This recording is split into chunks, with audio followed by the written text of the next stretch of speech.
कल हमने permission stretches के बारे में पढ़ा था, तो कुछ आपको जो बेसिक इंट्रोडक्शन था स्टील स्ट्रक्चर का वो मैंने आपको दिया था। आज उससे हम आगे स्टार्ट करते हैं, अपना फर्स्ट चैप्टर स्टार्ट करते हैं। कनेक्ट हमारा स्ट्रक्चर उतना ही स्ट्रांग होगा जितना उस स्ट्रक्चर का वीकेस्ट लिंक स्ट्रांग होगा, क्योंकि सबसे पहले जो भी स्ट्रक्चर का वीक लिंक होगा वो फेल होगा। फॉर एग्जाम्पल आप ये आप मार्कर देख रहे हैं, इस मार्कर की स्ट्रेंथ सपोज 100 न्यूटन है, इस मार्कर की स्ट्रेंथ 100 न्यूटन है, बट इसका कैप इसके साथ असेंबल्ड है, फैब्रिकेटेड है। ठीक है, एक तरह से एक मान लो कनेक्शन है, ये हमारा एक कनेक्शन है।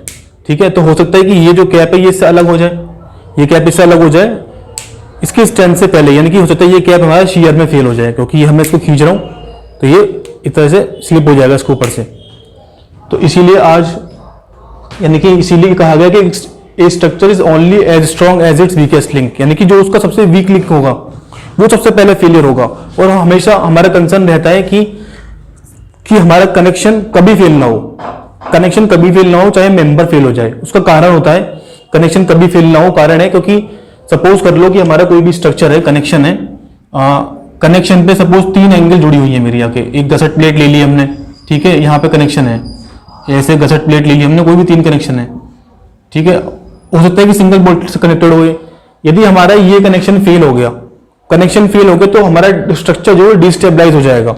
और दूसरी कारण ये भी होता है कनेक्शन ना फेल होने का, हम चाहते हैं we always want that the connection would not fail and the failure might have take place as a member failure, क्योंकि कनेक्शन एक ब्रिटल, कनेक्शन का नेचर ब्रिटल भी होता है, कनेक्शन का नेचर ब्रिटल होता है कि तो हमें एक प्रॉपर वार्निंग नहीं मिलेगी कनेक्शन फेल हो गया तो। बट यदि हमारा मेंबर फेल होता है तो हमें एक प्रॉपर वार्निंग भी मिलेगी, प्रॉपर वार्निंग मिलेगी, क्योंकि वो डक्टाइल नेचर होता है, हमारा मेंबर डक्टाइल होगा, माइल्ड स्टील का होगा, डक्टाइल नेचर होगा, तो एक प्रॉपर वार्निंग मिलेगी और तब उसका फेलियर होगा। इसलिए हम चाहते हैं कि हमारा कनेक्शन कभी फेल ना हो, मेंबर फेल हो जाए। So we always want that the connection strength should be at least equal to the member strength और greater than the member strength. ये हमारा बेसिक क्राइटेरिया होगा कनेक्शन डिजाइन करने का। अब आगे हम पढ़ेंगे, जब कनेक्शन डिजाइन करेंगे तो कितने तरह के कनेक्शन होते हैं, किस बेसिस पर कनेक्शन होते हैं। ठीक है, तो बेसिकली हम अब पढ़ने वाले हैं कनेक्शन कितने टाइप के होते हैं। तो कनेक्शन हमारी जो मेथड ऑफ फैस्टनिंग के हिसाब से यदि हम बात करें, फर्स्ट टाइप ऑफ कनेक्शन की हम बात कर रहे हैं, टाइप ऑफ कनेक्शंस में हम बात करेंगे कि method of fastening, method on the basis of fastening हम क्लासिफाई करेंगे। यदि हम कनेक्शंस को on the basis of fastening तो हमारा क्या हो जाएगा, सपोज हमारा हो गया कौन सा, रिवेटेड कनेक्शन हो गया, रिवेटेड कनेक्शन। दूसरा हो गया हमारा क्या, बोल्टेड कनेक्शन।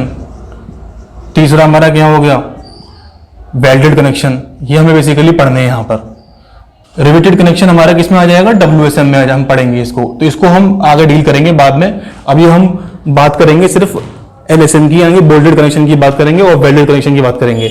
इसमें जो भी हमारा वर्किंग स्ट्रेस मेथड का पार्ट होगा वो हम हर चैप्टर के बाद में, जो भी वर्किंग स्ट्रेस मेथड का पार्ट होगा या जो भी हमें डिजाइन करना होगा वर्किंग स्ट्रेस मेथड की हेल्प से, वो हर चैप्टर के बाद में हम उसको डिस्कस करेंगे। पहले हम LSM से। तो रिवेटेड कनेक्शन हो गया हमारा, बोल्टेड कनेक्शन हो गया।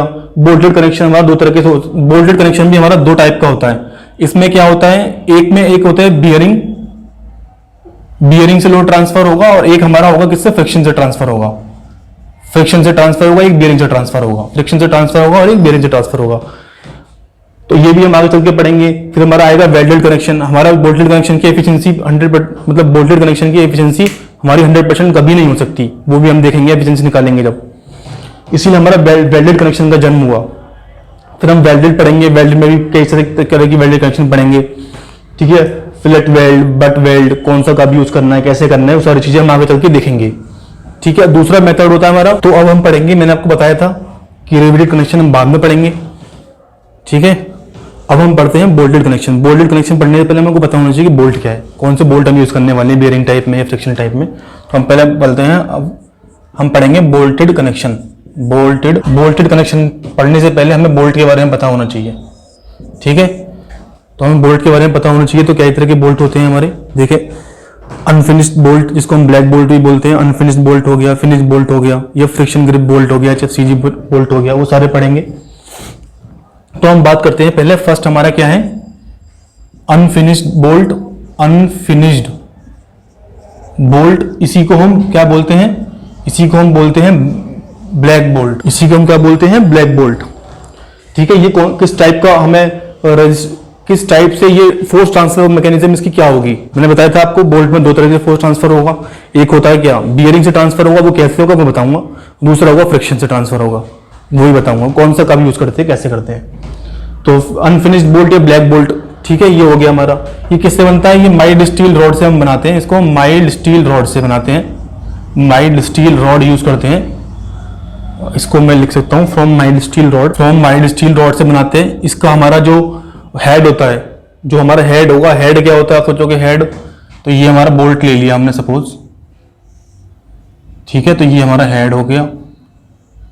यहाँ पे आपने देखा होगा ऐसे करके थ्रेड बने होते हैं बोल्ट में, मेरी ड्राइंग खराब है, ठीक है, ये हमारा हेड हो गया, ठीक है, ये हेड हो गया हमारा।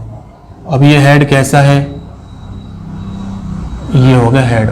ये हमारा क्या है, ये हमारा शैंक है, SHANK की शैंक, ठीक है, शैंक और नॉमिनल डाया इसको बोलते हैं हम, नॉमिनल। ये हमारा नेट है, ठीक है, यहाँ से नेट डाया निकल के आएगा, नेट एरिया निकालेंगे हम।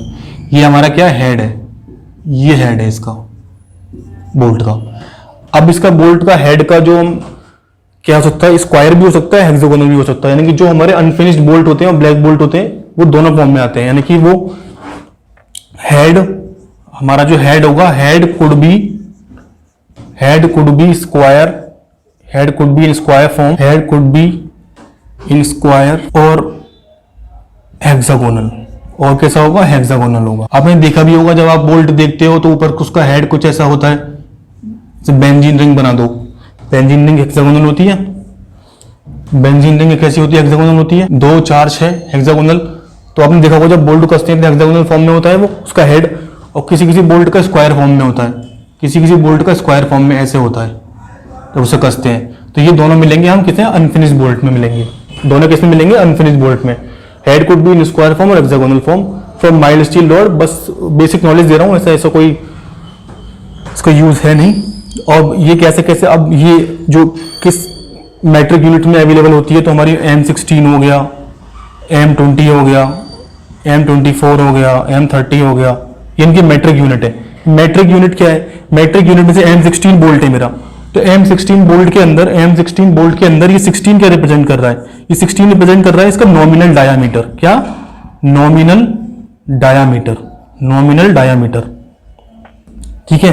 इसकी मैट्रिक यूनिट बोल दिया M16 4.6 grade, M16 4.6 grade generally हम यूज करते हैं, या 8.8 यूज करते हैं अनफिनिश्ड बोल्ट के केस में।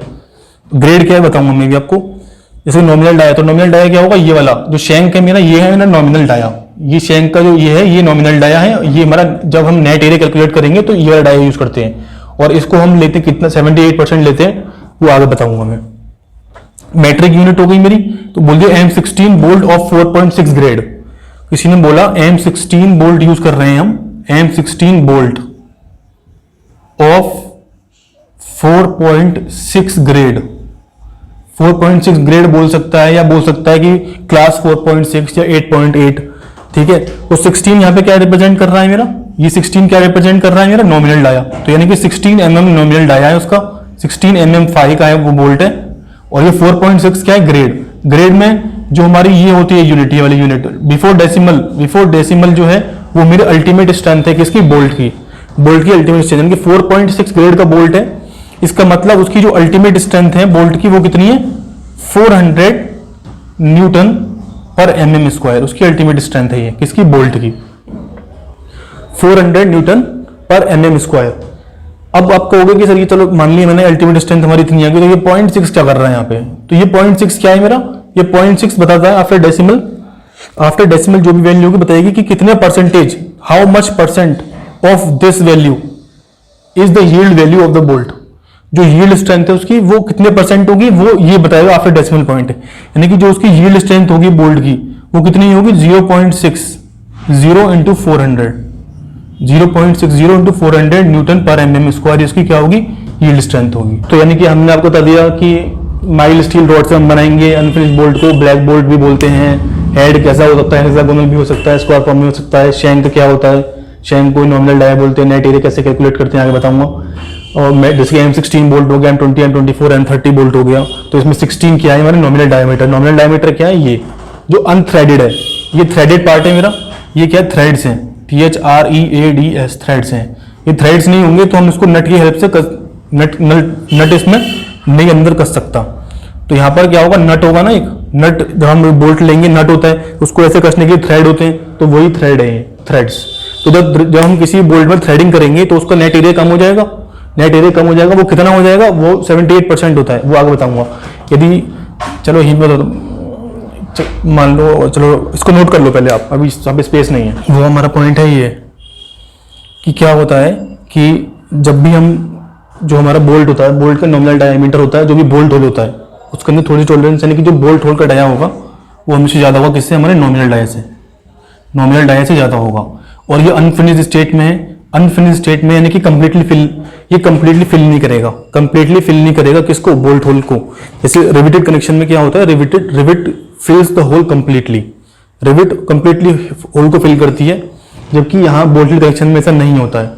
तो यानी कि there might be chance of slip हो सकता है यहाँ पर। और अनफिनिश्ड स्टेट है, अनफिनिश्ड है, ठीक है, ऊपर से बोल्ट है, तो वो कंप्लीटली फिल नहीं करेगा, कुछ टॉलरेंस होगी उसके अंदर।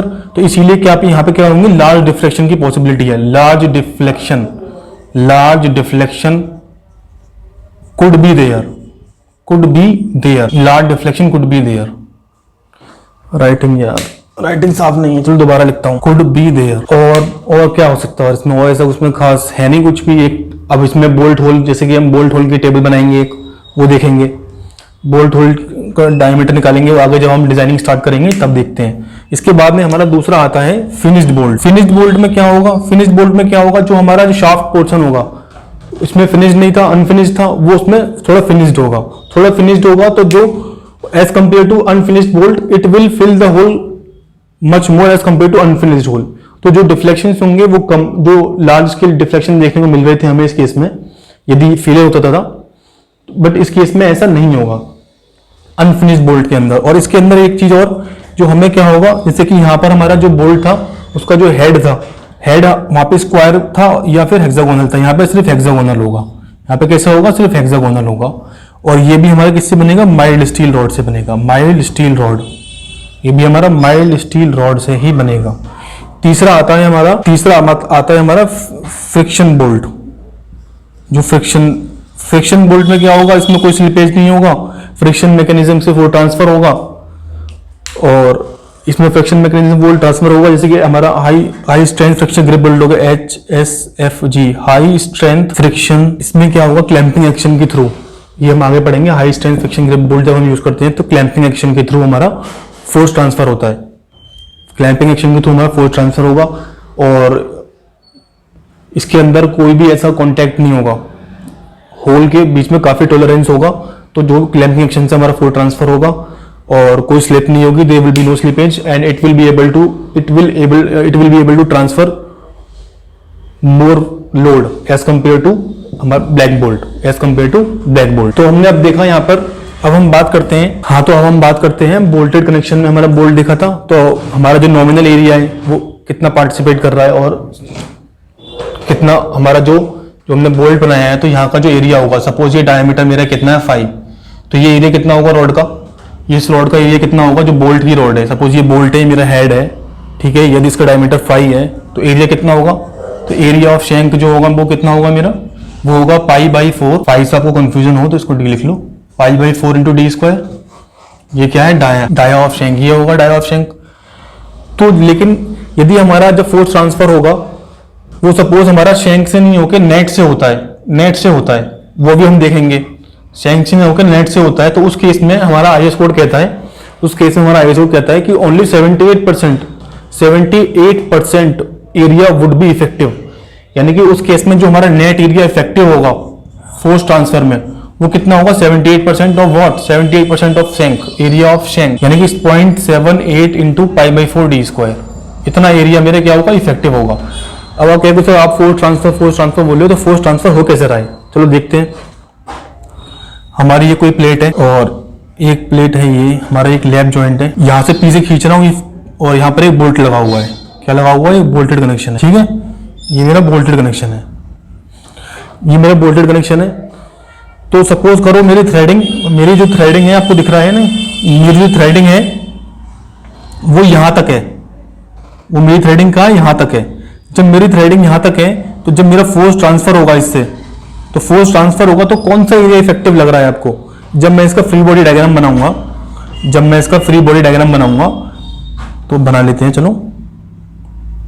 तो इसमें क्या होगा, मेरा ये वाला जो एरिया है, जब इसको बनाऊंगा मैं ऐसे करके, वो मेरा ट्रांसफर होगा यहाँ से, ठीक है, वो मेरा ट्रांसफर होगा यहाँ से। तो यानी कि मेरा जो पार्टिसिपेटिंग प्लेन होगा जिसकी वजह से मेरा लोड ट्रांसफर हो रहा है वो ये होगा, यानी कि मेरा नेट एरिया पार्टिसिपेट कर रहा है फोर्स ट्रांसफर में। कौन सा एरिया पार्टिसिपेट कर रहा है? Net area.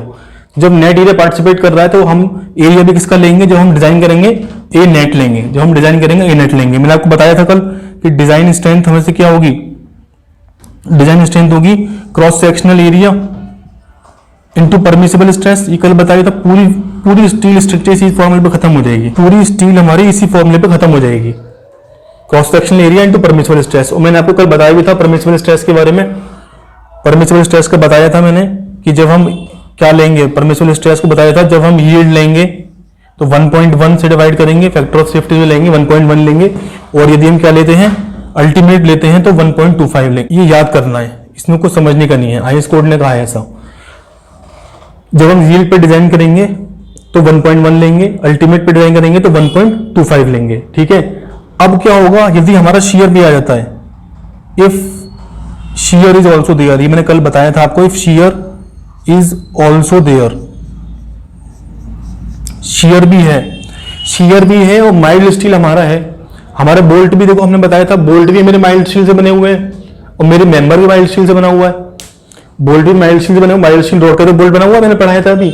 Member mild steel का है और माइल्ड स्टील डक्टाइल मटेरियल होता है। माइल्ड स्टील मेरा डक्टाइल मटेरियल होता है और डक्टाइल मटेरियल शेयर में वीक होता है। डक्टाइल मटेरियल शेयर में वीक होता है। जब शेयर में वीक होगा और मेरे सेक्शन पे शेयर भी आ रहा है, मेरे सेक्शन पे शेयर भी आ रहा है, तो जो मेरी परमिसिबल स्ट्रेसेस है वो घट जाएंगी। ये तो मेरी परमिसिबल स्ट्रेसेस है, ये परमिसिबल स्ट्रेसेस मेरी क्या हो जाएंगी, रिड्यूस हो जाएंगी, ये घट जाएंगी। तो एक यानी कि ये घटेंगी कब, ये चीज कब घटेगी, ये चीज कब घटेगी जब इसका डिनोमिनेटर ज्यादा हो, इसका डिनोमिनेटर ज्यादा हो, यानी कि इसका डिनोमिनेटर यानी कि 1 पॉइंट, ये घटेगी जब हमारा डिनोमिनेटर बढ़ जाएगा।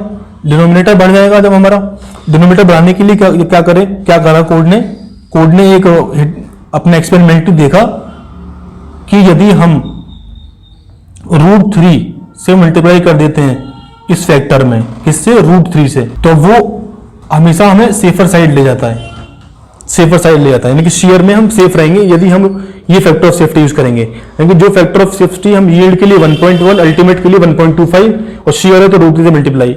ये याद कर लो, इतना याद हो गया तो कोई कंफ्यूजन नहीं होगा कि कौन सा फैक्टर ऑफ सेफ्टी कहाँ यूज करना है हमें। यील्ड होगा तो 1.1, अल्टीमेट होगा तो 1.5, शेयर होगा तो √3 से मल्टीप्लाई, यानी कि शेयर है तो यील्ड है और शेयर है, यील्ड है और शेयर है, यील्ड और शेयर, यानी कि एफ वाई अपॉन 1.1 इंटू √3, और अल्टीमेट है और शेयर भी है तो F you upon 1.25 into √3। Yield है तो 1.1, अल्टीमेट है तो 1.5, शेयर भी तो √3 से मल्टीप्लाई। इतना याद हो गया, समझ लो खत्म है डिजाइन हमारी। Now we have to calculate. अब हमें क्या करना है, बोल्ट की स्ट्रेंथ निकालनी है, ठीक है। तो दो तरीके से मेरा बोल्ट फेल हो सकता है, या तो शेयर में फेल हो सकता है या बियरिंग में फेल हो सकता है, और जो फाइनल जो रिजल्टेंट मेरी स्ट्रेंथ होगी बोल्ट की, it would be minimum of both, that is minimum of share और बियरिंग। तो let's calculate design strength of bolt. तो हम बात करते हैं पहले शेयर की। Let's discuss share. मैंने बताया था आपको एक ही फॉर्मूला यूज होगा पूरे स्टील में, डिजाइन स्ट्रेंथ निकालनी है। बताया था मैंने cross sectional area into permissible stress. तो हमारा एम बस यही है कि हमको बस जो मेरा इफेक्टिव क्रॉस सेक्शन है जो कि लोड ट्रांसफर में पार्टिसिपेट कर रहा है, वो इफेक्टिव क्रॉस सेक्शन कैलकुलेट करना है मुझे, और जो परमिसिबल स्ट्रेस है वो कैलकुलेट करनी है। मैंने दो चीज कैलकुलेट कर ली तो मैं बोल्ट की डिजाइन स्ट्रेंथ कैलकुलेट कर सकता हूं, ठीक है। तो बात करते हैं, सपोज हमारा एक शेयर प्लेन, ये तो सिंगल शेयर प्लेन होगा या डबल शेयर प्लेन होगा।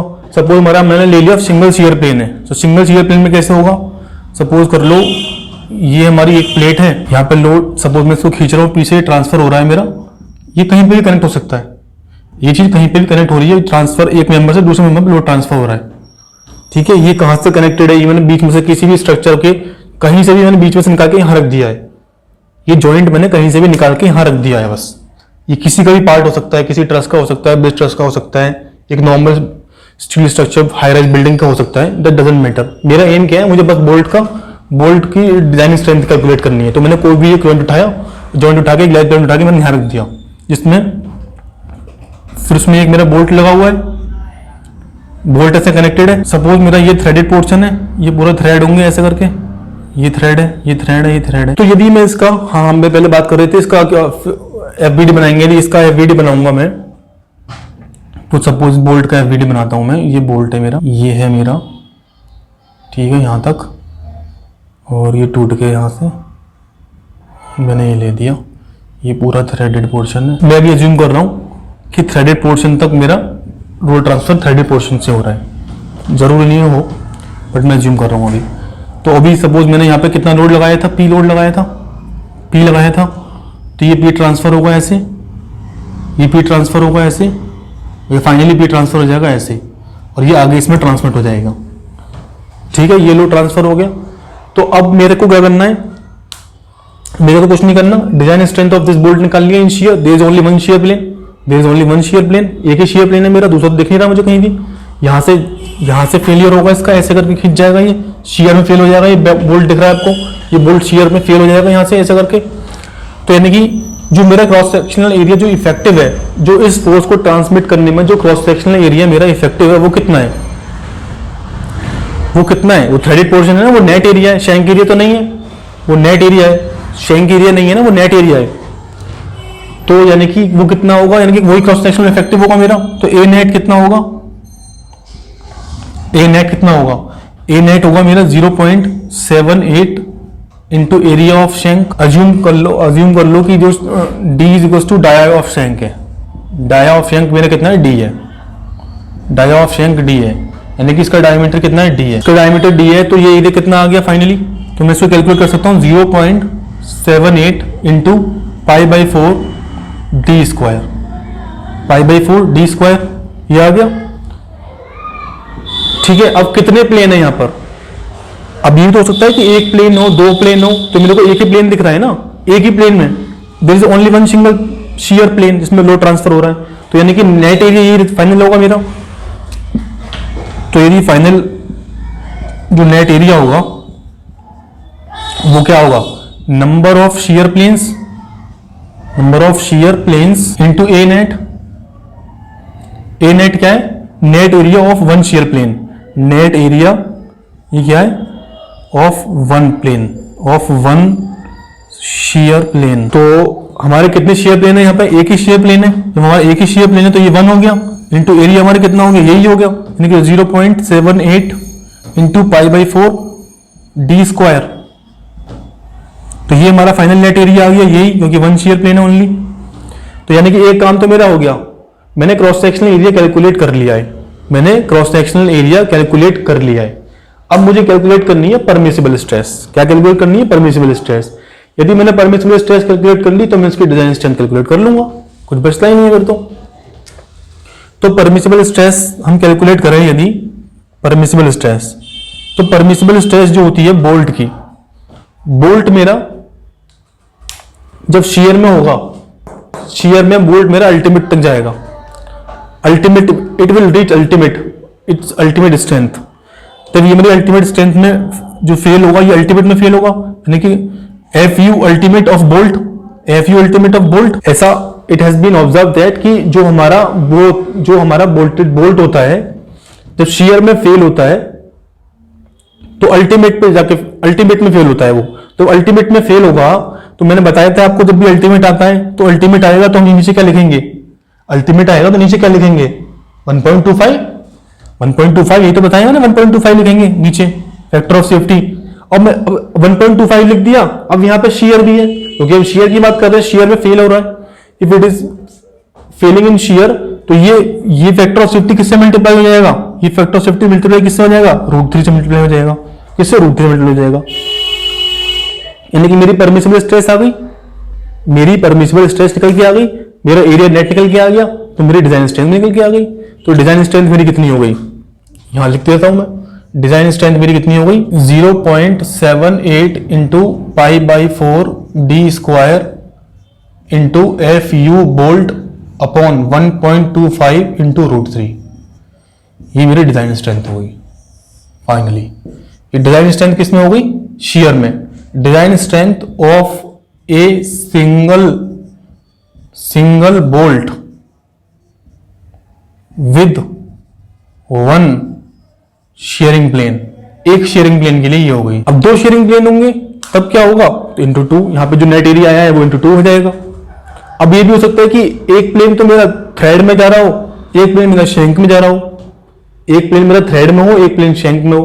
जैसे कि हम इसको नोट कर लो आप, फिर हम डिस्कस करते हैं वो वाला पार्ट। एफ यू क्या है? एफ यू बी लिख देता हूं। ये एफ यू बी क्या है? Ultimate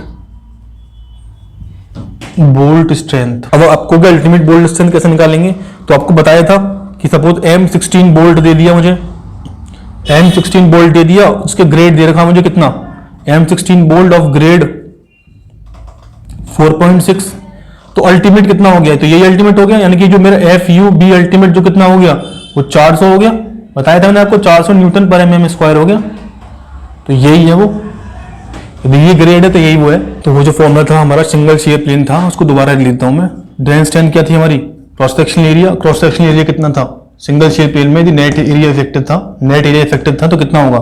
0.78 into pi by 4 D square. ठीक है। परमिसिबल स्ट्रेस कितनी थी? परमिसिबल स्ट्रेस कितनी थी? शेयर में बोल्ट अपनी अल्टीमेट स्ट्रेंथ पे जाके फेल होता है। शेयर में बोल्ट अपनी अल्टीमेट स्ट्रेंथ पे जाके फेल होता है, ऐसा ऑब्जर्व किया गया है। ठीक है, ये आपको याद करना होगा, ये आपको याद करना होगा। तो जब भी मैं डिजाइन स्ट्रेंथ कैलकुलेट कर रहा हूँ शेयर के अंदर, तो बोल्ट मेरा अल्टीमेट पे फेल होगा, अपनी अल्टीमेट पर, प्लेट की नहीं, अपनी अल्टीमेट पर। जब हम बियरिंग की बात करेंगे, जब बियरिंग में फेल होगा तब वो प्लेट की फेल होता है, वो हम देखेंगे आगे चल के। फिलहाल अभी आप ये याद रखो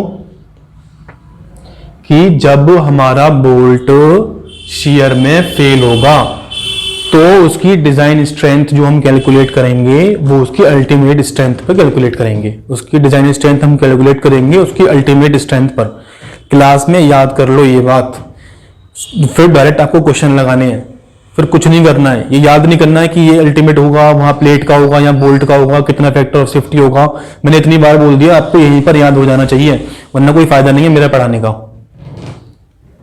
इनकी परमिसिबल स्ट्रेस कितनी आ गई मेरी? क्रॉस सेक्शन एरिया कितना आ गया था? परमिसिबल स्ट्रेस क्या थी? मैंने बताया कि शेयर में बोल्ट कब फेल होगा? शेयर में बोल्ट फेल होगा अपनी अल्टीमेट पर, अपनी अल्टीमेट पर, प्लेट की नहीं, अपनी अल्टीमेट पर, यानी कि ultimate of what? Ultimate of itself, यानी कि बोल्ट।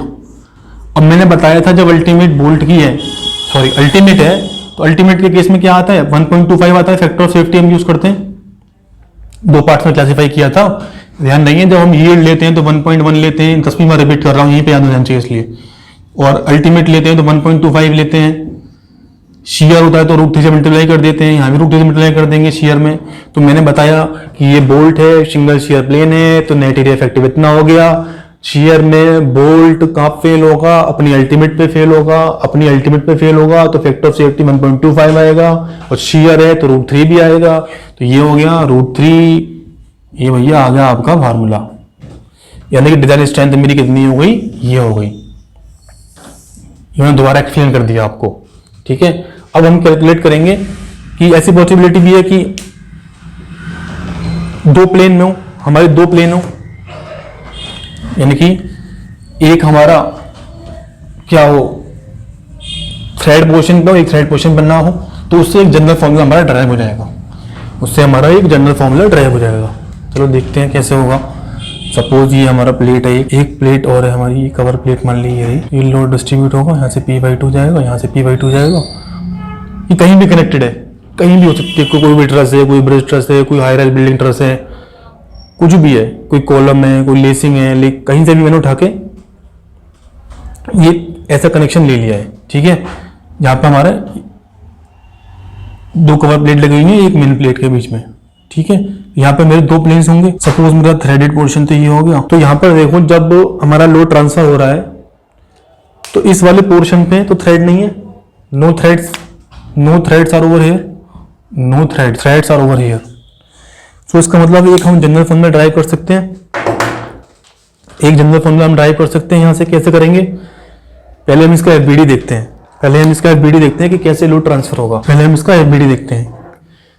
तो हम देखते हैं, तो यानी कि ये वाला हिस्सा अलग चला जाएगा, ये अलग हो जाएगा, ये अलग हो जाएगा, यानी कि जो बीच वाला पोर्शन है वो मेरा ये हो गया, ठीक है। इसमें हाफ थ्रेडेड है, और जो मेरे ऊपर वाला पोर्शन है वो अलग हो गया, ठीक है। ये हेड हो गया, ये अलग हो गया, ठीक है। और नीचे वाला मेरा पोर्शन, ये वाला पोर्शन जो है, ये वाला पोर्शन जो है, जो ये वाला पोर्शन है, ये अलग हो गया। तो मेरा लोड ट्रांसफर कैसे हुआ? यहाँ पर लोड लगाया P, मैंने इसको खींच रहा हूँ, सपोज P से मैंने खींच रहा हूँ, स्ट्रक्चर के अंदर ऐसे लोड आ रहा है, तो मैंने ये लोड लगाया P, तो यहाँ पे कैसे ट्रांसफर होगा? यहाँ पे P/2 जाएगा, यहाँ पे P/2 जाएगा, ये P/2 इसको बैलेंस करेगा इक्विलिब्रियम में आने के लिए, और ये लोड कहाँ ट्रांसफर हो जाएगा फाइनली? इधर मेरी कनेक्टिंग मेंबर, जो मेरा कवर प्लेट है उस पर। ऐसे सिमिलरली यहाँ पे ऐसे ट्रांसफर होगा, ऐसे ट्रांसफर हो जाएगा। ये लोड ट्रांसफर मैकेनिज्म हो गई। अब क्या करना है हमें? अब हमें एक फॉर्मूला ड्राइव करना है। फॉर्मूला ड्राइव करने में ये फॉर्मूला यूज करूंगा, पूरी स्टील इस पर निकल जाएगी, एटलीस्ट कनेक्शन तो निकल जाएगा। Design strength, cross section area, biomaterial stress. यानी कि अब मैं देख रहा हूँ जो मेरा फेलियर हो रहा है वो दो प्लेन्स में हो रहा है, यानी कि एक बार यहाँ हो रहा है, यानी कि जो हो नहीं रहा है, मतलब देयर आर टू पॉसिबिलिटीज कि यहाँ से फेल हो सकता है, यहाँ से फेल हो सकता है, यानी कि दोनों जो रजिस्टिंग प्लेन है, एक रजिस्टिंग प्लेन मेरा क्या है, थ्रेडेड पोर्शन है, एक विदाउट थ्रेडेड है, यानी कि एक शैंक वाला प्लेन है, एक नेट वाला प्लेन है, एक शैंक वाला प्लेन है और एक नेट वाला प्लेन है, एक शैंक वाला है और एक नेट वाला है।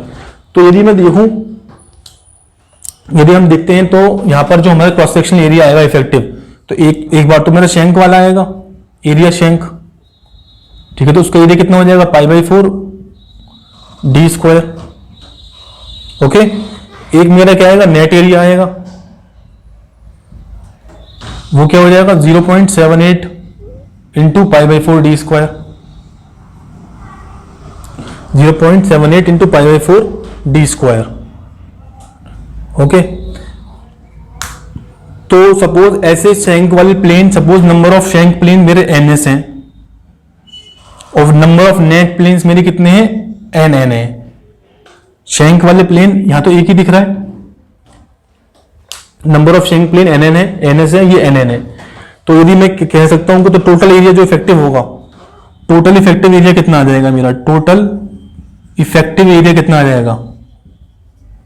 टोटल इफेक्टिव एरिया मेरा कितना हो जाएगा? Number of shank plane into area of shank plus number of net plane into area of net. बाकी परमिसिबल स्ट्रेस में कैसे कैलकुलेट करेंगे? परमिसिबल स्ट्रेस कैसे निकालेंगे? बोल्ट है, सोचो आप परमिसिबल स्ट्रेस कैसे निकालेंगे, सोच के बताओ मुझे, बता सकते ही नहीं, जब तक इसको नोट करो और सोच दो परमिसिबल स्ट्रेस कैसे निकालेंगे। हाँ, तो हम कहाँ थे? परमिसिबल स्ट्रेस पूछा मैंने आपसे, सोचा आपने परमिसिबल स्ट्रेस कितना होगा? परमिसिबल स्ट्रेस कितना होगा सोचा आपने? भाई सिंपल था हमारा, ये था प्लेट, एक प्लेट यहाँ थी, ये ऐसे था, यहाँ पे बोल्ट था, ठीक है। ये हमारा ये हो गया, यहाँ में खींच रहा था, ये ट्रांसफर ऐसे हो रहा था, P/2 ये P था। तो बोल्ट की परमिसिबल स्ट्रेस में थोड़ा ना कोई चेंज आएगा। बोल्ट के नंबर ऑफ प्लेन्स, जहाँ पे प्लेन से लोड ट्रांसफर हो रहा है उसकी पोजीशन, मतलब एक बार नेट में हो रहा है, एक शैंक में हो रहा है, उससे परमिसिबल स्ट्रेस पे क्या फर्क पड़ेगा? क्योंकि जो मेरी मैकेनिज्म है ट्रांसफर करने की वो तो शीयर ही है। जब मेरी मैकेनिज्म शीयर है तो परमिसिबल स्ट्रेस तो सेम ही होगी ना। तो परमिसिबल स्ट्रेस कितनी होगी इस केस में? परमिसिबल स्ट्रेस कितनी होगी मेरी? शीयर है, बताया था। परमिसिबल स्ट्रेस कैसे निकालेंगे? शीयर है तो बोल्ट, शीयर में बोल्ट अपने अल्टीमेट पे फेल होगा, बोल्ट अपने अल्टीमेट पे फेल होगा। जब बोल्ट अपने अल्टीमेट पे फेल होगा तो परमिसिबल स्ट्रेस कितनी होगी? परमिसिबल अल्टीमेट है तो फैक्टर ऑफ सेफ्टी कितना होगा? 1.25, फैक्टर ऑफ सेफ्टी 1.25। और शीयर है, शीयर में बोल्ट अपनी अल्टीमेट पे फेल होगा, शीयर में बोल्ट अपने अल्टीमेट पे फेल होगा, तो परमिसिबल से कितनी होगी? Ultimate of bolt into 1.25 into √3, ये मेरी परमिसिबल हो गई। परमिसिबल स्ट्रेस आ गई मेरे पास, परमिसिबल स्ट्रेस आ गई, टोटल इफेक्टिव एरिया मेरे पास पता है, परमिसिबल स्ट्रेस आ गई, डिजाइन स्ट्रेंथ आ गई। तो डिजाइन स्ट्रेंथ का जो जनरल फॉर्मूला निकल के आ गया, जो हमने पहले निकाला था, वहां पर एक ही नेट प्लेन था, सपोज शैंक प्लेन भी है, नेट प्लेन भी है, और नंबर ऑफ शैंक प्लेन ज्यादा है, एक से ज्यादा है, 2 है, नेट प्लेन 2 है, एक से ज्यादा है, या दो नेट है, एक शैंक है, 2 नेट है, जो भी जैसे भी कनेक्शन हमारा है उसके हिसाब से हम यहाँ पर रखकर अपना टोटल इफेक्टिव एरिया कैलकुलेट कर सकते हैं। टोटल इफेक्टिव एरिया कैलकुलेट हो जाएगा, परमिसिबल स्ट्रेस आ जाएगी। जैसे जो हमारा पहला वाला क्वेश्चन था जहाँ पे सिर्फ एक ही शेयर प्लेन था, जहाँ पे सिर्फ एक ही शेयर प्लेन था, उस केस में क्या था, तो शैंक वाला 0 हो जाएगा, ये nm की वैल्यू 1 हो जाएगी, और a नेट मेरा 0.78 इंटू पाई4 डी स्क्वायर हो जाएगा, तो वही हो जाएगा 1 इंटू 0.78 पाई4 D square into permissible stress, तो वही पहला वाला फॉर्मूला आ जाएगा। सिमिलरली ये एक जनरल फॉर्मूला हो गया। तो मेरी जो डिजाइन स्ट्रेंथ हो गई वो कितनी हो गई, टोटल इफेक्टिव एरिया कितना हो गया मेरा, number of plane in shank into area of shank plus number of plane in net area into area net आपको पता ही है 78% ऑफ एरिया शैंक होगा। ठीक है, ये मेरा क्या हो गया, इफेक्टिव क्रॉस सेक्शनल एरिया आ गया। क्रॉस सेक्शनल एरिया ये इफेक्टिव है, cross sectional area effective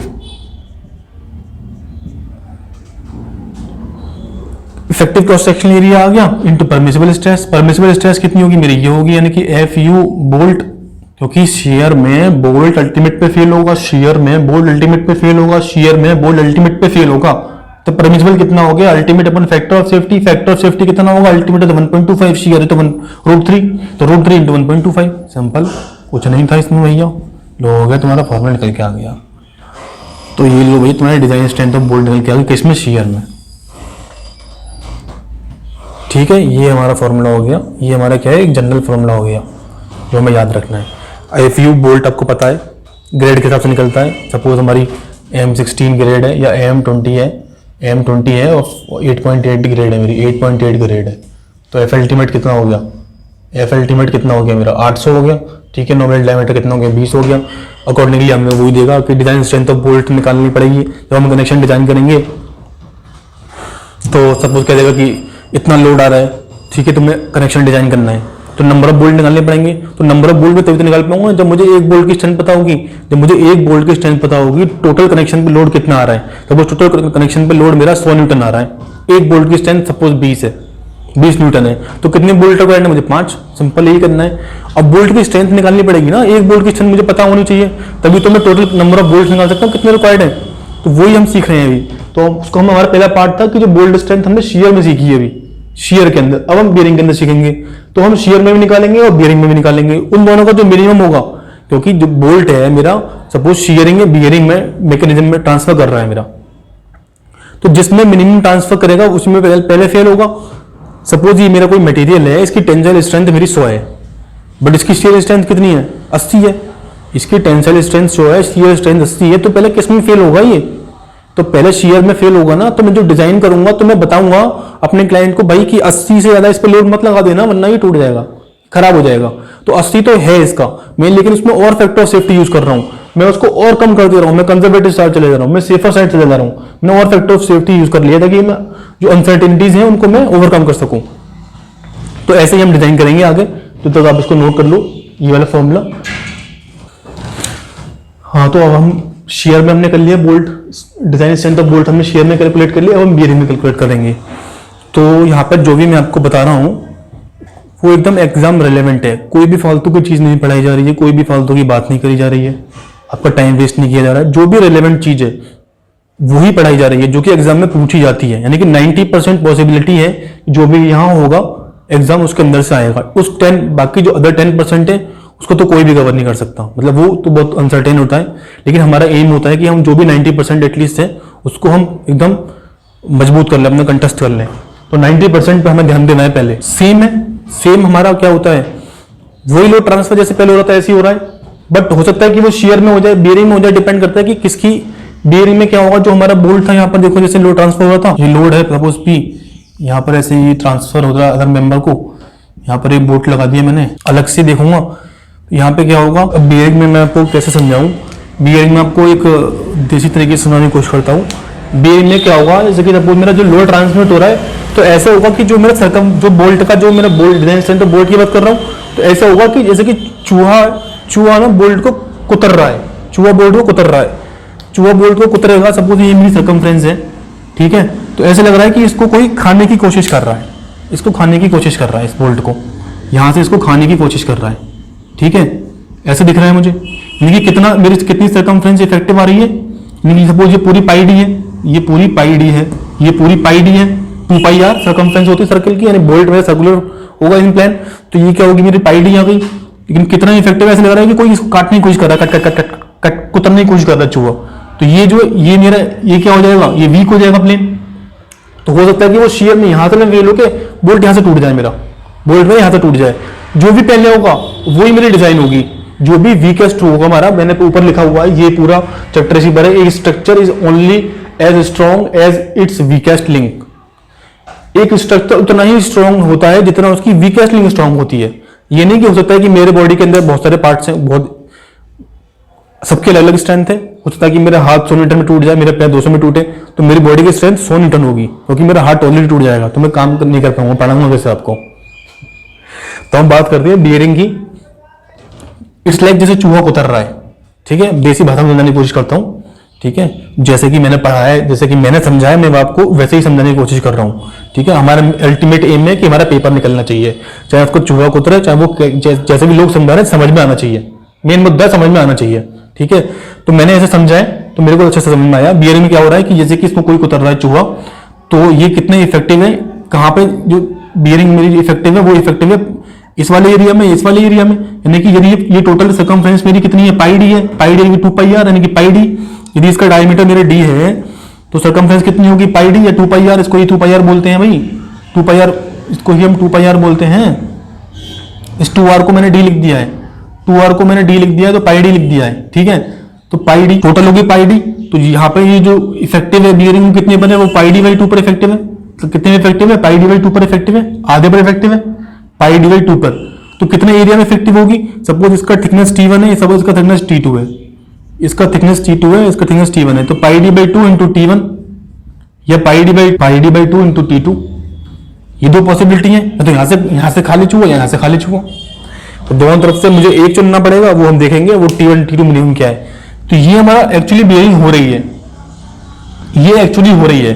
but जब हम वो फॉर्मूला मैंने रिमूव कर दिया, हम जानते हैं हमारा जो रामबाण है, रामबाण हमारा यही है कि क्रॉस सेक्शनल एरिया, ये ब्रह्मास्त्र है। इस कनेक्शन तो ब्रह्मास्त्र है कि बस हमें दो ही चीज याद रखनी है, एक ही बात याद रखनी है कि डिजाइन स्ट्रेंथ बराबर cross sectional area into permissible stress, into permissible stress, cross sectional area into permissible stress, ये बात हमें याद रखनी है। तो हम अभी कहां काम कर रहे हैं, हम काम कर रहे हैं कि हम क्रॉस सेक्शनल एरिया कैलकुलेट कर रहे हैं, हमारा काम चल रहा है, हम क्रॉस सेक्शनल एरिया कैलकुलेट करने की कोशिश कर रहे हैं, क्रॉस सेक्शनल एरिया कैलकुलेट करने की कोशिश कर रहे हैं। तो जब हम क्रॉस सेक्शनल एरिया कैलकुलेट करने की कोशिश कर रहे हैं, तो हमने देखा कि भैया ऐसे ऐसे हो रहा है, बियरिंग यहाँ पे आ रही है, ये इसको काट रहा है, ऐसे ऐसे हो रहा है, ये इफेक्टिव है। अब ये इफेक्टिव है, तो ये एक्चुअली यहाँ पर हमने साथ पूरा ले लिया, हमने उसकी पूरी स्ट्रेंथ को यूज कर लिया।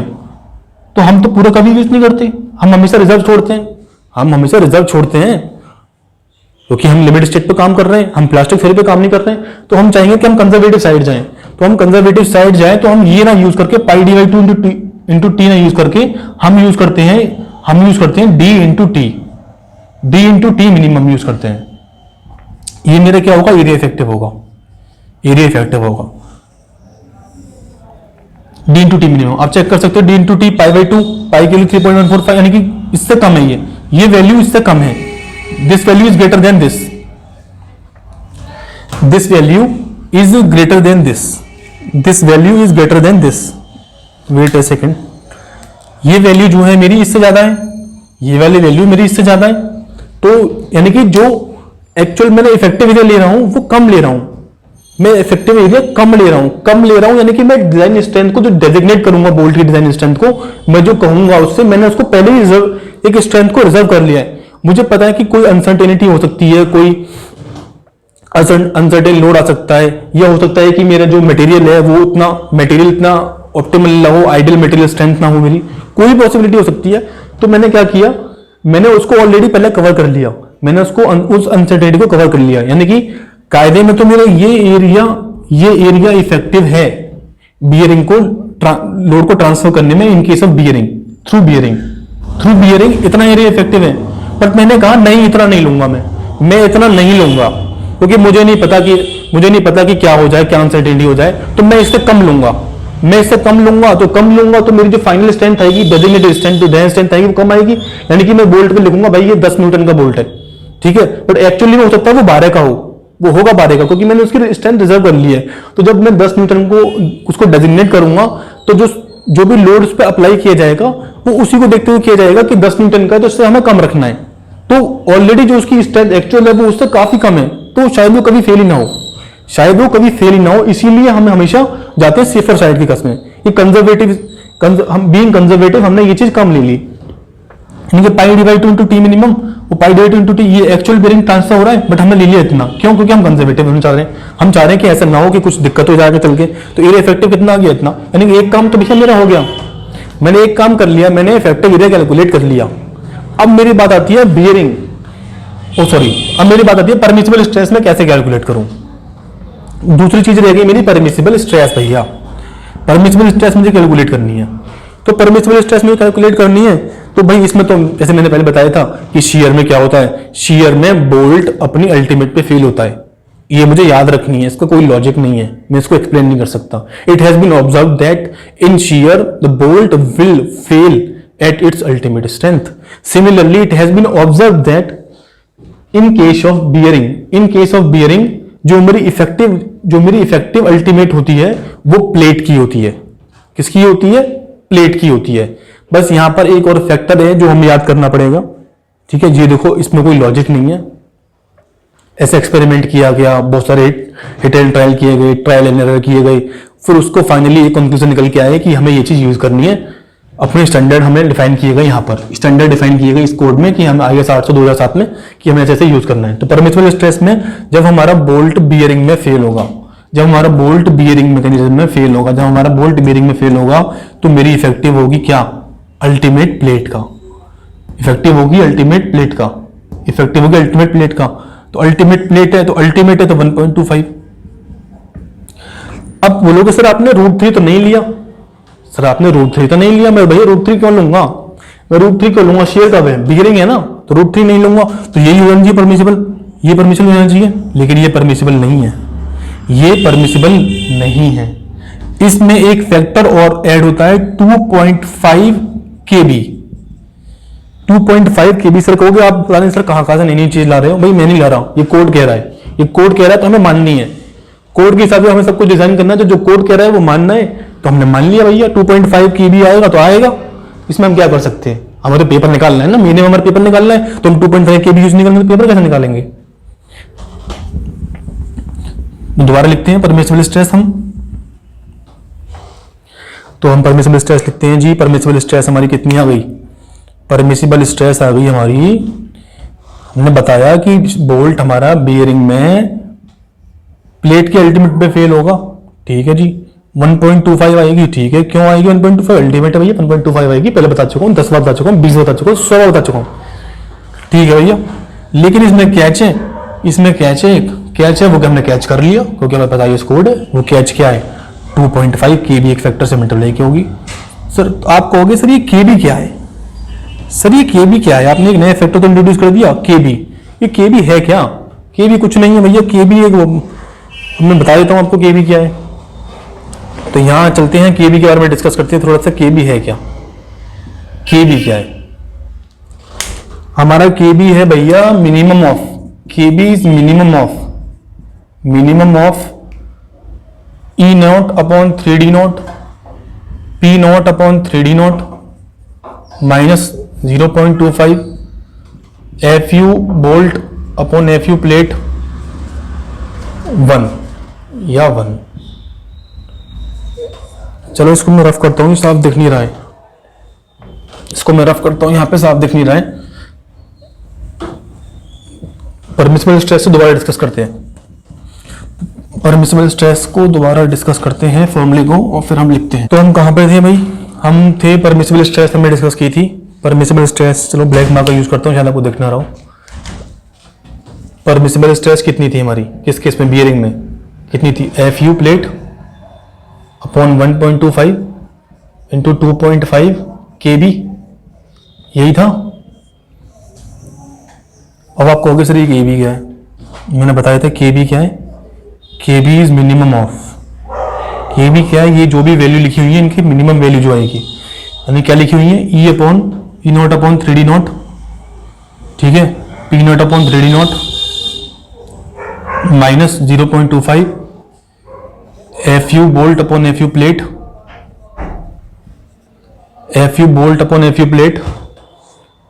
एफ यू तो राइटिंग बहुत खराब है मेरी, क्या ही करूँ मैं। एफ यू बोल्ट को क्या फर्क पड़ता है, समझ में आना चाहिए आपको, राइटिंग से क्या फर्क पड़ता है। नोट्स तो आपके पास ऑलरेडी होंगे या आप लिख रहे हो तो अच्छी बात है, कॉन्सेप्ट समझ में आना चाहिए, मेन काम है। F you bolt upon F you plate, but writing भी जरूरी है, तो मेंस लिखते हैं एसएससी मेंस, तो राइटिंग जरूरी है। मेरी राइटिंग बहुत खराब है शायद एसएससी मेंस में, इसलिए नंबर कट जाते हैं मेरे, छोटे क्वेश्चन में नंबर ही नहीं मिलते हैं उसमें।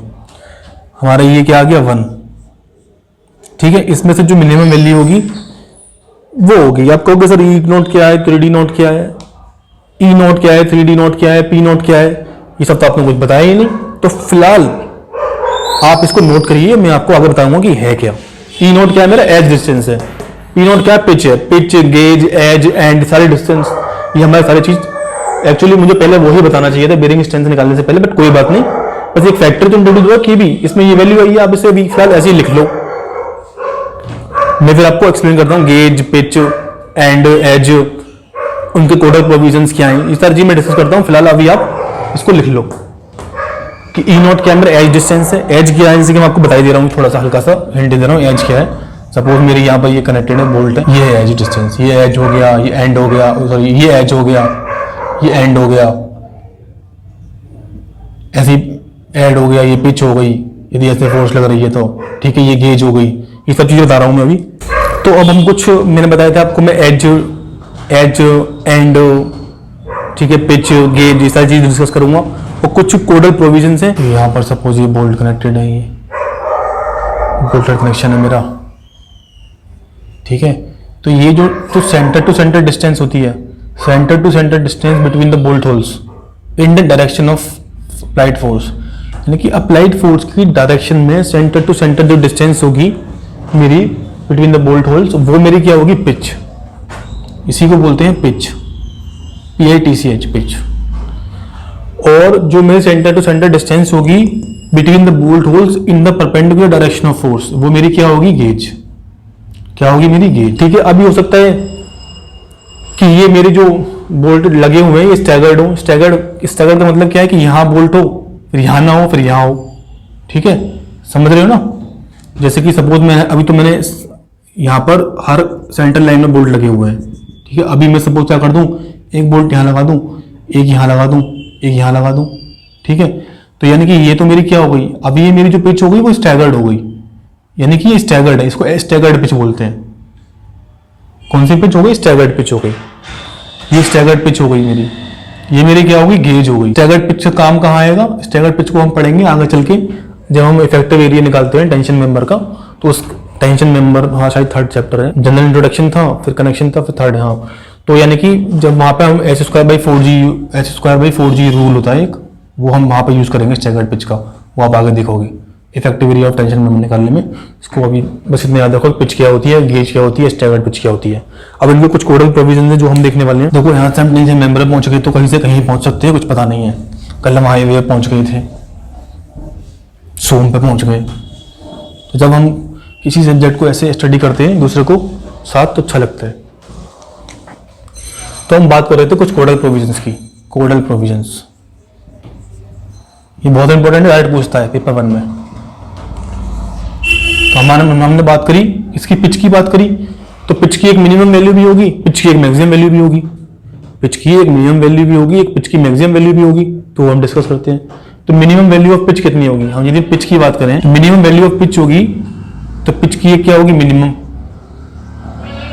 कितनी होगी, 2.5 times of nominal dia, 2.5 times of nominal diameter. Nominal diameter मैं आपको बता चुका हूं क्या होता है। जो मैक्सिमम वैल्यू होगी पिच की, वो हम कैसे निकालेंगे बताओ। मैक्सिमम वैल्यू कोडल प्रोविजन कहता है कि यदि हमारा कंप्रेशन है और टेंशन है, ठीक है, तो कंप्रेशन में मेरी कितनी होगी, 12T200 मिनिमम, और टेंशन है तो 16T200, 16T200, मिनिमम।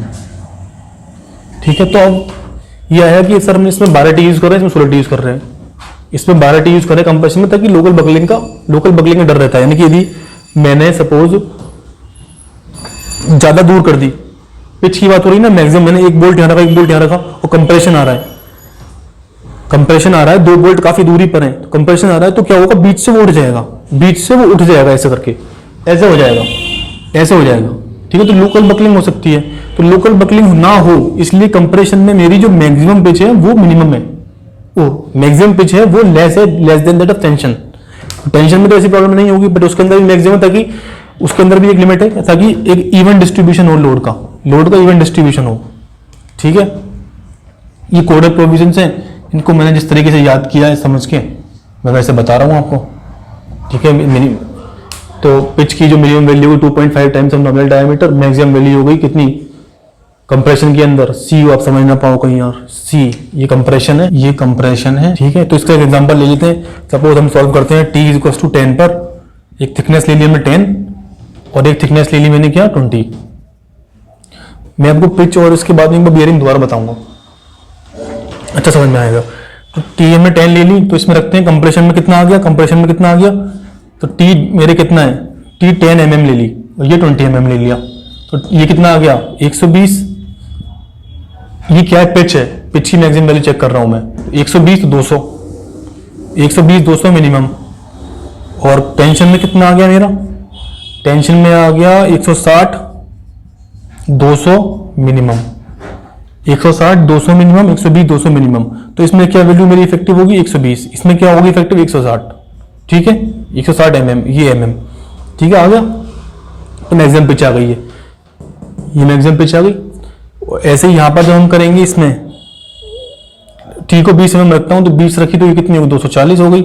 तो कंप्रेशन में ये कितनी आ गई वैल्यू 240, 200 मिनिमम। और टेंशन में कितनी आ गई मेरी 1632, 320, 200 मिनिमम। तो मुझे क्या चूज करना है, मुझे मिनिमम वैल्यू चूज करनी है। तो दोनों के केस में मिनिमम वैल्यू कितनी आ गई मेरी 200, तो इफेक्टिव पिच मेरी कितनी होगी 200 mm। ठीक है, तो ऐसे हम कैलकुलेट करेंगे मैक्सिमम पिच मिनिमम पिच। हाँ, तो हम कहाँ पर थे, हमने पिच डिस्कस कर लिया, मिनिमम पिच कितना होगा, मैक्सिमम पिच कितना होगा, मिनिमम पिच क्यों डिफाइंड है, मैक्सिमम पिच क्यों डिफाइंड है। तो अब हमारा आएगा एज डिस्टेंस। हाँ, तो कोडल प्रोविजन चल रहे थे ना अभी, कोडल प्रोविजंस, वो रफ हो गया मेरे से, कोडल प्रोविजंस हमारा आ गया। हमने पिच डिस्कस कर लिया, पिच हो गया, पिच हमारा कितना हो गया, मिनिमम हमने डिस्कस कर लिया था कितना 2.5 nominal diameter, nominal dia, D हमारा नॉमिनल डाया था, था ना 2.5 डी, 2.5 डी। देखो मैं रिकॉर्ड कर रहा हूं, मेरे पास कोई है तो नहीं, मतलब मेरे पास कोई बच्चे नहीं है, तो मुझे अज्यूम करना पड़ रहा है कि आप मुझे देख रहे हो और मैं आपसे बात कर रहा हूं, ताकि मेरा भी मन लगा रहे। तो मेरा मिनिमम कितना हो गया 2.5 डी हो गया। ठीक है, मिनिमम पिच हो गया। अब मैक्सिमम पिच जो डिफाइंड है वो डिफाइंड है कि हम जो हमारी लोडिंग कंडीशन क्या है, यानी कि यदि कंप्रेशन में और टेंशन में अलग अलग डिफाइंड है। कंप्रेशन में कितना था 12T बताया था मैंने, 12T 200 मिनिमम, 12T 200 मिनिमम था। ठीक है, और टेंशन में कितना था 16T 200 मिनिमम, 16T 200 मिनिमम। मैं क्या बोल रहा हूँ, मतलब 12T से 200, या तो 12T ये ऑर्डर्ड पेयर है, एक ऑर्डर्ड पेयर समझते हो, दो वैल्यू में से एक चुनना है मुझे, 12T 200 का मिनिमम चुनना है मुझे, यानी कि T वो भी वैल्यू आएगी, T क्या है मेरा, थिकनेस है, T क्या है, थिकनेस है, thickness of the connecting member, thickness of the connecting member. Thickness में भी मिनिमम वाली है भैया, कहीं कंफ्यूज हो जाओ, ठीक है, मिनिमम वाली लेते हैं क्योंकि हमें कंजर्वेटिव साइड जाना है हमेशा। तो मेरा ये हो गया, पिच हो गया। मेरा दूसरा क्या था, मिनिमम एंड और edge distance, end edge distance, end edge distance होगा। इसमें भी मेरा क्या होगा, एक मिनिमम होगा एक मैक्सिमम होगा। तो जो मिनिमम वैल्यू जो होती है मेरी, वो कोडल प्रोविजन के हिसाब से वो कितनी होती है 1.5 डी नोट। सर बोलोगे अभी तो आपने डी बताया, अब आप डी नोट ले आए, कहां से ले आए, डी नोट है क्या, डी नोट क्या है, डी नोट कुछ नहीं है, डी नोट दिया है डायमीटर और बोल्ट होल है। तो वो उसके लिए हम टेबल पढ़ेंगे एक, चलो यही मैं आता हूँ टेबल में। सपोज मैंने ये ले लिया, सीरियल नंबर ले लिया मैंने, यहाँ ये नॉमिनल डायमीटर ले लिया, नॉमिनल डाया, पता नहीं दिख रहा होगा नहीं दिख रहा होगा आपको, तो थोड़ा दम बना लेता हूँ, एक सेकेंड। तो राइटिंग इतनी सुभान अल्लाह बस पूछो मत। मिनिमम, मिनिमम को मैं ऐसे लिखता हूँ, ठीक है, मिन एम, मिनिमम। तो हम डी नोट की बात कर रहे हैं, हम डी नोट की बात कर रहे हैं यहाँ, about D naught, about D naught. ये क्या है? Dia of bolt hole, dia of bolt hole, ठीक है। और डाया ऑफ बोल्ट होल है तो यहाँ पे एक टेबल है, टेबल कहाँ है? मैंने नहीं बनाई, हमारे ये ब्रह्मास्त्र जी हैं जो हमारा IAS कोड है, इन्होंने कहा है कि भैया तुम्हें ये टेबल यूज करनी, तो ये टेबल यूज करनी है, वो पेपर निकालना भैया। तो सीरियल नंबर हो गया हमारा कितना? सीरियल नंबर हो गया हमारा 1 2 3। टेबल है नॉमिनल डायमीटर की, नॉमिनल डाया, नॉमिनल डाया, ठीक। और यहाँ पे क्या है? Dia of bolt hole, D naught. तो मेरा यदि नॉमिनल डाया लाई करता है कितना? 12 से लेकर 14 तक, तो ये हो जाएगा D+1। फिर मेरा नॉमिनल डाया यदि लाई करता है 16 से लेकर 24 तक, ठीक है, तो मेरा हो जाएगा D+2, डी नॉट। और यदि मेरा लाई करता है ग्रेटर देन और इक्वल टू 27 है यदि, तो ये हो जाएगा D+3। जनरली D+2 पे क्वेश्चन आते हैं, यानी कि 16 से 24 के बीच में होता है। एक बार मैं चेक कर लूँ, गलत तो नहीं बोल रहा, ठीक है। 12 से 14 में D+1, 16 से 24 D+2 और D से 27 D+3, ठीक है। तो डी हमारा नॉमिनल डायमीटर ग्रेटर देन 27 है। तो अब समझ में आ गया आपको डी नोट क्या है। जब आपको डी नोट समझ में आ गया तो आपको मिनिमम एंड और edge distance, minimum end edge क्या है ये बता दे रहा हूँ। ये मेरी प्लेट हो गई भैया, ठीक है। यहाँ पे मेरे ये बोल्ट होल हो गए, ठीक है, ये बोल्ट होल है, होल है, ठीक है। यहाँ पे मैंने सपोज ये हमारा कनेक्टिंग मेंबर, ये इस पर अप्लाइड फोर्स P है। तो जो मेरा ये डिस्टेंस है, ये जो डिस्टेंस है मेरा, ये जो डिस्टेंस है मेरे क्या है? ये मेरा क्या है? एंड डिस्टेंस है, एंड डिस्टेंस है, एंड डिस्टेंस है, एंड डिस्टेंस है। और ये जो मेरा डिस्टेंस है ये वाला, ये मेरा क्या है? ये एज डिस्टेंस है। तो ये एंड डिस्टेंस है, ये एज डिस्टेंस है। तो हम इसको डिफाइन क्यों कर रहे हैं? हम इसको डिफाइन कर रहे हैं कि मिनिमम एज हम दें, क्योंकि यहाँ पर जो क्या होगा, स्ट्रेस, जो इसका जो स्ट्रेस होगा वो ऐसे ऐसे जाएगा, यानी कि स्ट्रेस सर्किल जो होंगे ऐसे ऐसे जाएंगे। तो क्या पता ये स्ट्रेस सर्किल जो है ये प्लेट इसको बियर ना कर पाए और ये फेल हो जाए और ये बाहर निकल जाए, ठीक है। ये तो जो हम जो बोल्ट कनेक्शन के जो फेलियर्स होंगे उनको जब डिस्कस करेंगे, जब हम बोल्ट कनेक्शन को डिस्कस करेंगे, जब देखेंगे फेलियर ऑफ बोल्ट कनेक्शन में देखेंगे, तो वैसे ये जो होती है, ये डिस्टेंस ये होती है, ये हमारी L1 मान लो, सपोज इसको यहाँ से यहाँ तक कि ये सेंटर टू सेंटर L1 मान लो, तो ये होती है मेरी 32T200 मिनिमम, ठीक है जी। ये फालतू का डेटा ही आप उसको याद ही मत रखो वरना कंफ्यूज हो जाओगे।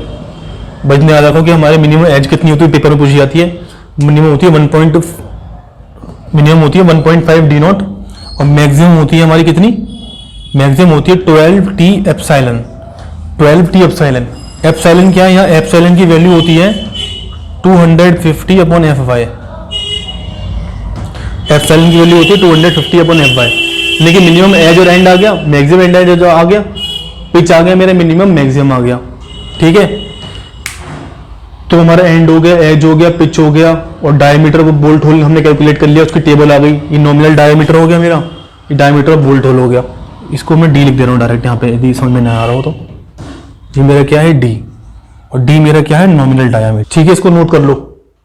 हाँ, तो मैंने बताया था कि जब मैं पिच और गेज डिस्कस कर लूँगा उसके बाद में बियरिंग स्ट्रेंथ दोबारा से डिस्कस करेंगे बोल्ट की।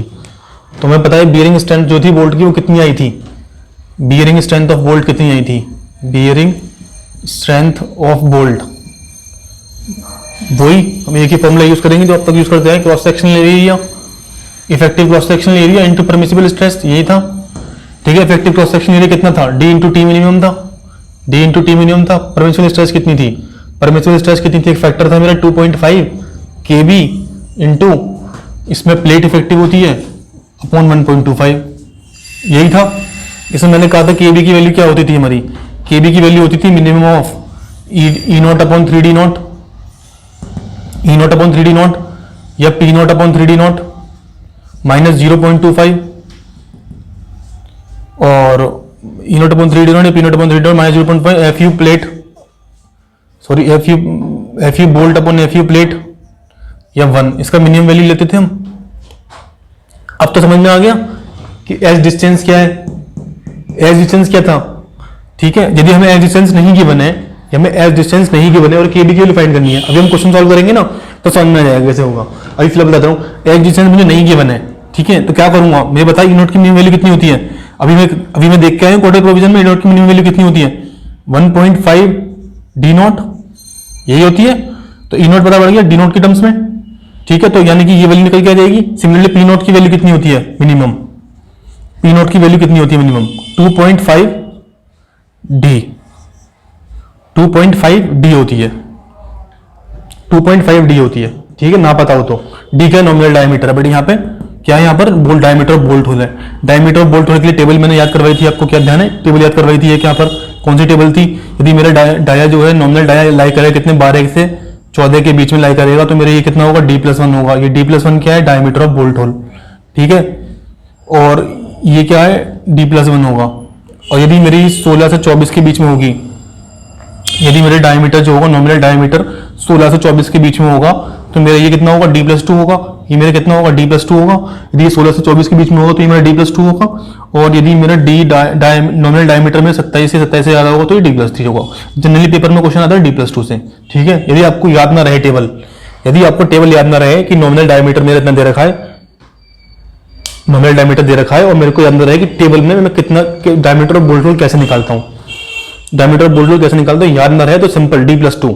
सपोज M16 का बोल्ट आ जाए, मेरा M16 बोल्ट आ जाए, ठीक, M16 बोल्ट आ जाए जिसकी ग्रेड कितनी आ जाए, 4.6 ग्रेड का M16 बोल्ट दे रखा है, ठीक है। अभी हम डिजाइन करेंगे, देखने समझ में आएगा। तो मेरे को बताया कि 16 क्या है, मैंने बताया था आपको 16 नॉमिनल डायमीटर है मेरा, 16 क्या है नॉमिनल डायमीटर 16 mm, बट मेरे डायमीटर ऑफ बोल्ट होल की टेबल याद नहीं आ रही है, ठीक है। तो जब भी याद ना आए तो सिंपल ही है कि हम याद नहीं आएगी तो उसके इसमें क्या करेंगे, D+2 ले लेंगे, सिंपल D+2 लेंगे। 18 mm का डायमीटर ऑफ बोल्ट होल हो गया, ठीक है। 18 mm का डायमीटर बोल्ट होल हो गया। क्वेश्चन सॉल्व कर देंगे, क्योंकि हमारे पास कोई ऑप्शन तो है नहीं, क्वेश्चन तो सॉल्व करना है, नंबर तो लाने हैं, ठीक है। क्वेश्चन सॉल्व करना है, नंबर तो लाने हैं, टेबल याद नहीं तो कुछ तो करना पड़ेगा ना, खाली थोड़ी ना आ जाएंगे।